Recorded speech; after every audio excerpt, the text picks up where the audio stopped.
Hello mga kakampes, nandito tayo ngayon sa isang client namin sa Manila. Bali, isang building to. Nag-install kami ng mga AGS for termites. Bali, chinecheck namin sa isa.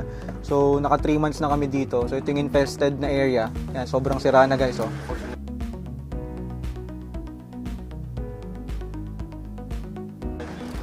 Crunchy. At hindi na natin kailangan mag-rebate since puro mites na siya. Oh.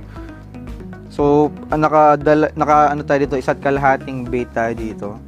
Ubos ng anay, kaya siguro nag-stop na yung pag-infest nila. Namatay na yung pinaka-colony.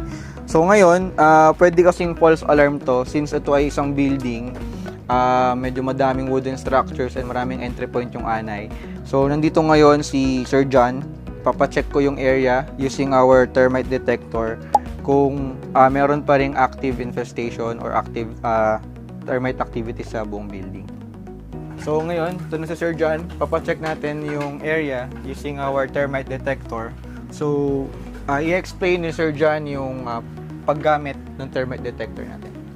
So sa ngayon, as you can see, check muna namin dito yung yung moisture content ng kahoy. Check natin kung meron bang ditong parang mas mataas yung moisture content compared doon sa relatively doon sa may buong structure na to. Kasi sabi nga ni Kuya Obet kanina, 'di ba?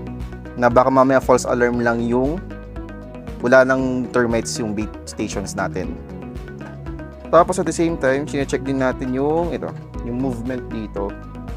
Yung shake na yan, ibig sabihin, pag may kumatok kunyari dyan, gagalaw yan. For example, ito.